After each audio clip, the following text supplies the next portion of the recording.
Terima kasih Anda masih bersama kami. Bagi Anda yang baru saja bergabung, kami hadirkan kembali 3 berita utama hari ini.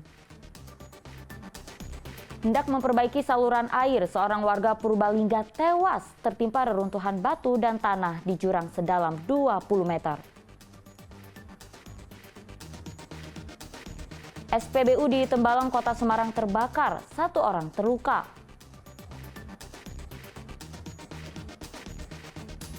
Ratusan petani menyerbu penjualan pupuk non-subsidi dengan diskon besar di Karanganyar.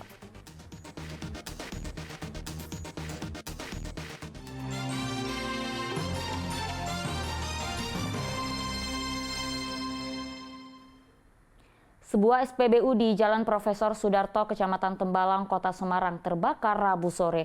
2 kali ledakan membuat warga dan pelanggan yang hendak mengisi BBM panik dan lari berhamburan. Video amatir warga merekam kebakaran yang terjadi di sebuah SPBU di kawasan kampus Undip, Semarang, Rabu sore. Petugas SPBU berjibaku memadamkan api menggunakan apar. Menurut salah seorang pegawai SPBU, api muncul setelah beberapa kali terdengar ledakan dari ruangan genset. Hanya dalam hitungan detik, api langsung menyambar seluruh dispenser pengisian SPBU. Akibat kebakaran, 1 unit sepeda motor terbakar dan ditinggal pemiliknya.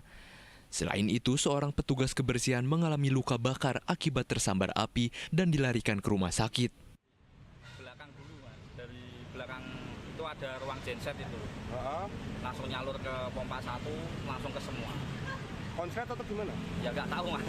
Kondisi tadi gimana? Rame, banyak? Kalau kondisi masih sepi tadi. Kebetulan kan ini anak kuliah pada libur. Jadi kondisinya nggak seperti hari-hari yang ramai kayak biasanya. Cuman yang tadi korbannya motor 1 itu tadi ditinggal sama yang punya, lari itu masih ditinggal di sini. Kalau mobil nggak ada ya? Mobil alhamdulillah nggak ada. Berat? Terluka itu yang kebersihan pas lewat kesambar api. Pas lewat, tapi nggak apa-apa ya? Ya melepuh, Mas. Melepuh bagian tangan. Lepuh bagian tangan ya? Nah, ini habis pulang dari rumah sakit aku nganter dia. Untuk mengetahui penyebab pasti kebakaran, tim Inafis Polrestabes Semarang akan melakukan olah TKP. Awalnya dari ada konsleting langsung wajar gitu. Ada konsleting ya? Tapi kita belum tahu dong, ini proses masih proses penyidikan. Penyebabnya apa nanti biar dari lapor ya. Kalau yang meledak apa namanya? Genset atau dari Operator ini? Mesin operator gitu ya? Mungkin ada. Beruntung api berhasil dipadamkan dengan alat pemadam api ringan milik SPBU. Untuk penyelidikan lebih lanjut, polisi memasang garis polisi di area SPBU. Agus Hermanto melaporkan dari Kota Semarang. Ratusan pedagang Pasar Ngawen Blora yang menjadi korban kebakaran Selasa lalu menderita kerugian besar. Polisi Rabu lalu telah melakukan olah tempat kejadian perkara untuk mengetahui asal api serta pemicu terjadinya kebakaran.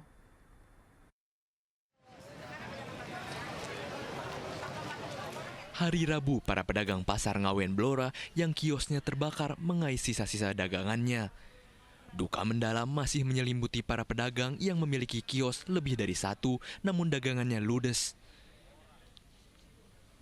Salah satunya Siti Mustiana, pedagang sandal dan pakaian. Ia memiliki 4 kios dan semuanya ludes dilalap si jago merah. Meskipun semua dagangan tidak dapat diselamatkan sama sekali, namun ia berusaha tegar menerima kejadian ini. Siti Mustiana mengaku kerugian yang dialaminya dari 3 kios itu sebesar 100 juta rupiah. Kronologinya nggak tahu, cuman saya lihat tempat saya udah banyak api begitu, saya nggak sempat menyelamatkan, ya sudahlah. Saya nggak habis pikir, nggak bisa berpikir, terus pulang aja. Sama sekali tidak bisa diselamatkan, Mbak? Nggak bisa, api sudah dari situ udah tinggi, saya nggak berani gitu. Jadi rugi banyak, Mbak? Ya iya toh Pak. Berapa Mbak kisaran? Kalau kisaran itu kan sama sepatu tas kan ada 150 jutaan.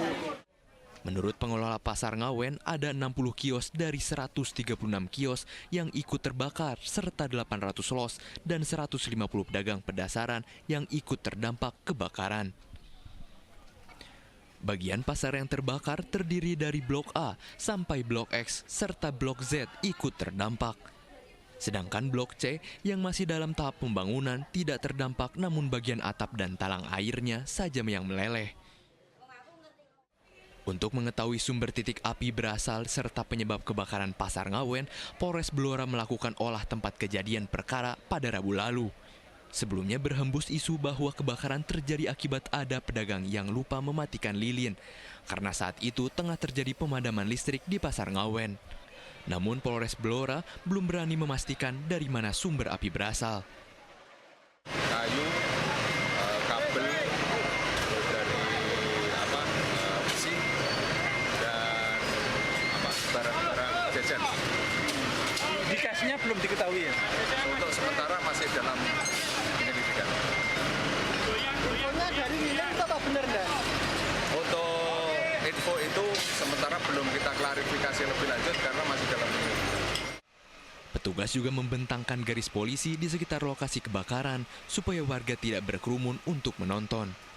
Dikhawatirkan ada sejumlah bagian bangunan yang bisa menimpa warga lantaran masih ditemukan kobaran api kecil di beberapa titik. Arif Nur melaporkan dari Blora.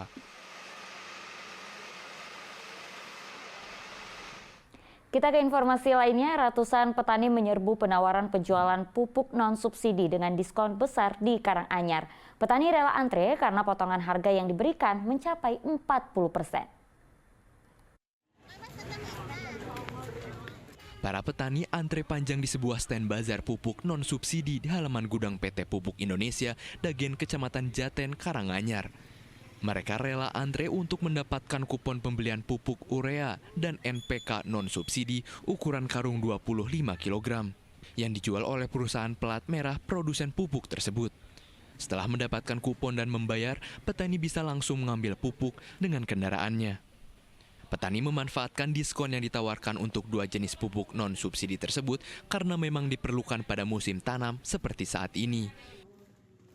Ya sebenarnya malah kalau saya ini menyasar Pak. Kalau mungkin ya beli kalau saat ini kan di outlet itu kan kadang-kadang keterlambatan datangnya pupuk. Nah, gitu. Jadi mungkin saya kurang tahu mungkin alasannya apa kan waktu pemupukan kan mungkin terlambat. Kalau gini ada gini kan kalau ada berarti kan kita langsung siap. Sangat membantu sekali ya Pak. Iya. Untuk pembelian pupuk urea dan NPK, petani hanya membayar Rp270.000.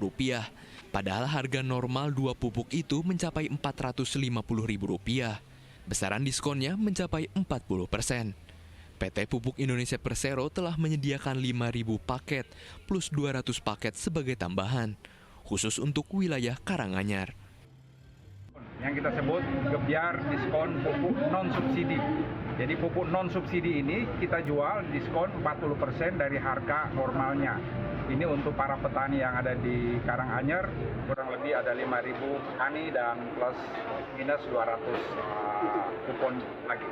Saya kira ini satu dalam rangka program percepatan tanam, musim tanam. Juga yang kedua untuk menyampaikan kepada masyarakat sebenarnya pupuk non-subsidi juga tersedia banyak di Jawa Tengah atau khususnya di Karanganyar. Kurang lebih ada 3.000 ton yang tersedia di Karanganyar sampai hari ini. Dalam pembelian pupuk non-subsidi ini, petani dibatasi dengan kewajiban menyertakan KTP. Satu KTP hanya mendapatkan 2 sak pupuk, 1 sak pupuk urea, dan 1 sak pupuk NPK. Pembatasan diberlakukan untuk mencegah aksi borong secara perorangan. Heri Prasetyo melaporkan dari Karanganyar.